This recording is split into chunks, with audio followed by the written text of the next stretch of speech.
Hey everyone, and welcome back to my S-Rank series for Cuphead. Today I'll be doing the next airplane boss, Djimmi the Great.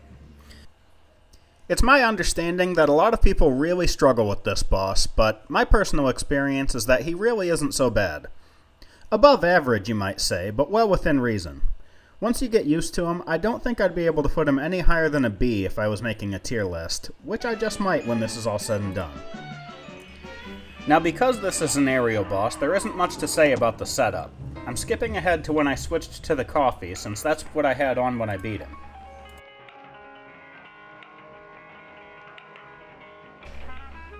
With that taken care of, let's take a look at Phase 1. At the start of the fight, Djimmi will take out a treasure box and hit you with one of three possible attacks. The first version you'll see is the treasure attack, which is basically just bullet hell. Keep an eye out for the parries, and watch out for the flaming skull he shoots across the screen halfway through. Now that's all well and good, but this wouldn't be much of a guide if I didn't show you the other two possible attacks, now would it? So before we go any further, let's take a look at some of my other attempts to see how those are done. The second possible attack is the cats. They home in on your position for a bit before flying off. Basically what you want to do here is move in a big circle, using the pink cats to create your own gaps with a well-timed parry. And of course you still have to look out for those skulls.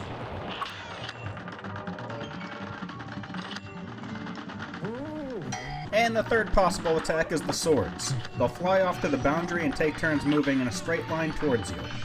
They're easy enough to sidestep on their own, but the skulls always gave me trouble when this one showed up. They can drastically reduce the amount of space you have to maneuver. As always, make sure you parry the pink ones when they appear.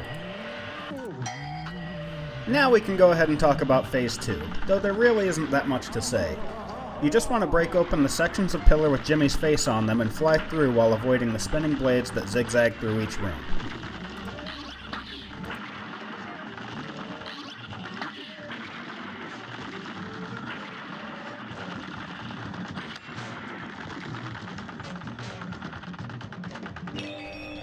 Phase 3 is just as easy as the previous phase, if not more so. If you just fly up to the top of the screen and switch to the bombs, most of his attacks won't even reach you. Look out for the eyeballs though. You may have to sidestep from time to time. Keep your special in reserve for Phase 4, because making this phase even shorter really isn't that worth it.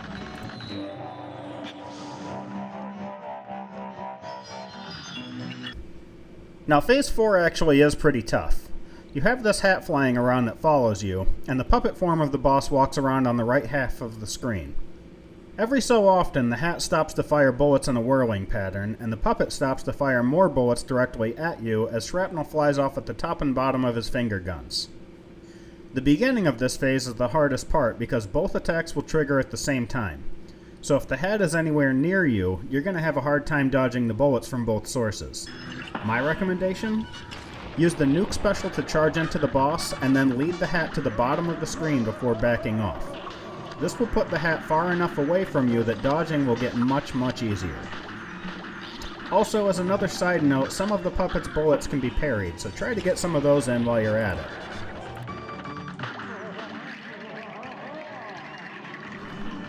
In the last phase, 3 pyramids will be circling the left side of the screen, and a giant Djimmi will take up the right side.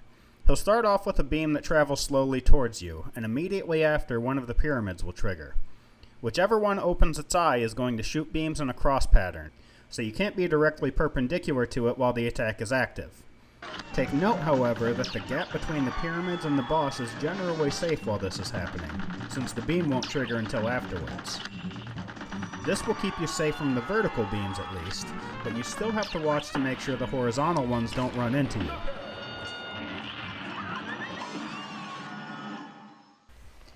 And that's all there is to it. As always, if you enjoyed the video, please leave a like or comment to help boost the channel, and consider subscribing to see more content like this in the future. Thank you very much for watching, and I hope to see you again for the next one.